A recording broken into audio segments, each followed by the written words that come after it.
नमस्कार दोस्तों, मेरा नाम एसीसी अमित कुमार है और मैं आपके साथ गुडविल कैलकुलेशन कैसे करते हैं ये डिस्कस करने आया हूं। गुडविल कैलकुलेशन अब परचेज गुडविल मेथड से होती है। पहले pooling of interest method use होता था जिसमें हम नेट एसेट्स की वैल्यूज बुक वैल्यूज पे इंक्लूड करते थे, बट अब परचेज गुडविल मेथड आने से हमें fair value of net assets निकालना पड़ता है।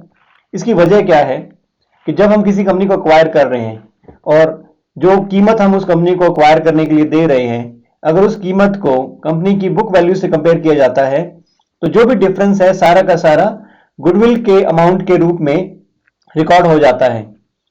तो कुछ अकाउंटेंट्स और थिंकर्स, एकेडमिशियंस, जो भी फेयर वैल्यू प्रेजेंटेशन के एडवोकेट्स हैं, उन्होंने बोला कि ये तरीका थोड़ा गलत लग रहा है क्योंकि इसमें हम जो भी fair value of net assets है वो इंक्लूड नहीं कर पा रहे हैं और जो गुडविल की कीमत है वो बहुत ज्यादा दिख रही है।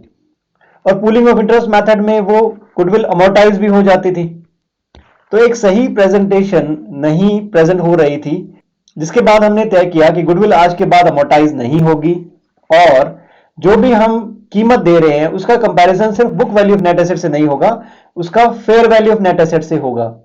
इसकी वजह क्या रही? मान लो हमारी गुडविल कैलकुलेशन आती है बुक वैल्यूज के बेसिस पे 1,00,000 रुपीज, बट अगर हम क्लोजली देखें तो हमें पता लगता है कि प्रॉपर्टी की कीमत बढ़ी हुई है। कुछ ब्रांड्स, पेटेंट्स, लाइसेंस की कीमत पहली बार इंक्लूड हुई है। जब हमने इस कंपनी को अक्वायर करने की बात की तो इसकी फेयर वैल्यूएशन हमने की तो पता लगा कुछ ब्रांड्स और पेटेंट्स की कीमत पहली बार उभर कर सामने आई। तो अब हम अगर क्लोजली देखेंगे तो जो गुडविल 1,00,000 दिख रही थी वो गुडविल 70,000 उसमें fair value of net assets था। जो इंक्रीज था फेयर वैल्यू में 70,000 वो था और सिर्फ 30,000 ही गुडविल थी। तो आइए देखते हैं परचेज गुडविल मेथड में एक एग्जांपल से ये डिस्कस करने की कोशिश करूंगा। मान लो हम किसी कंपनी को अक्वायर करने के लिए $50,000 पे करते हैं कैश में और हम ये कहते हैं कि 2 साल बाद हम $1,08,000 देंगे। इसके अलावा हम ये भी कहते हैं कि हमारी कंपनी का प्रोजेक्टेड कैश फ्लो बहुत अच्छा है, हम बहुत इंप्रूव करने वाले हैं और हम बहुत ज्यादा जल्दी तेजी से ग्रो करेंगे, उसकी कीमत भी हमें चाहिए। तो जो खरीदार कंपनी है, जो खरीदने वाला है, वो भी समझदार है। वो कहता है कि अगर ये सब हो जाता है, जो भी आप प्रॉमिस कर रहे हैं, जो भी आपको लग रहा है, जो भी आपको प्रोजेक्शंस है, वो अगर मीट कर जाता है तो हम आपको $20,000 एक्स्ट्रा देंगे और वो कंटिजेंट होंगे अगर वो सब बातें हो जाती हैं जो आप कह रहे हैं, तो उसको हम बोलते हैं कंटिजेंट कंसिडरेशन। तो अब गुडविल की कैलकुलेशन में उसको कैसे इंक्लूड करें, तो हम वैल्यूअर की मदद लेते हैं जो हमें fair value contingent consideration include करने के लिए वैल्यू देता है। अब कुछ लोगों को ये लगता है कि Ind AS 37 provisions contingent liabilities and asset से अलग कैसे है।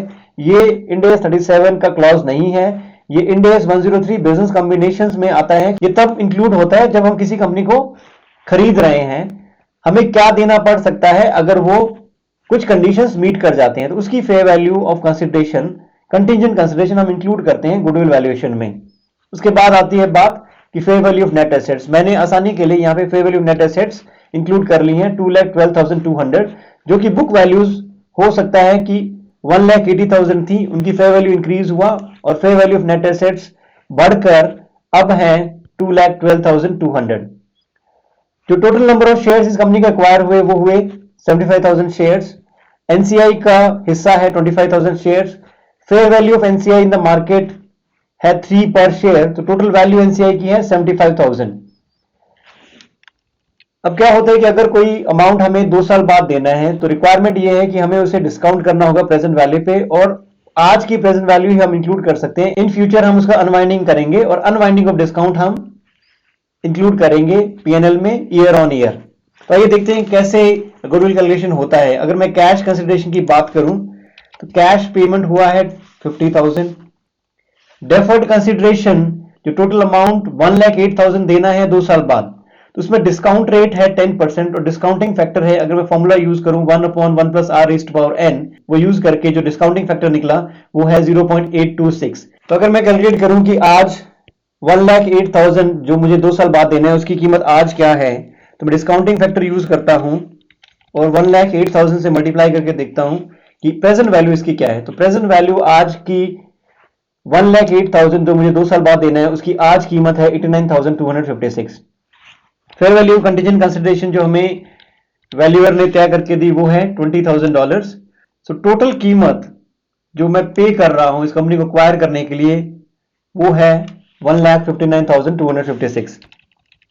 फेयर वैल्यू ऑफ एनसीआई जैसे हमने डिसाइड किया कि 25,000 नंबर ऑफ शेयर्स हैं, हर एक शेयर की कीमत $3 है, तो total value of NCI is equal to 75,000। तो एनसीआई की कीमत है 75,000। 75% एक्वायर करने के लिए जो हम पे कर रहे हैं वो है 1,59,256 और fair value of net assets of subsidiary हमारी है 2,12,200। इससे हमें पता लगता है कि हमारी जो गुडविल है वो है 22,056। इसे हम फुल गुडविल बोलेंगे।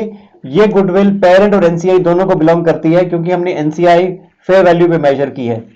मान लो यदि नेगेटिव में आ जाती तो बार्गेन परचेज बोलते हम कि हम इतने माहिर हैं अपनी नेगोशिएशन में कि हमने बढ़ी हुई कीमत के एसेट्स भी कम पैसा देके खरीद लिया, तो हम उसको डायरेक्टली अदर कॉम्प्रिहेंसिव इनकम का हिस्सा मानकर कैपिटल रिजर्व में दिखाएंगे और बार्गेन परचेज ओसीआई का आइटम माना जाएगा इंड एएस में। धन्यवाद।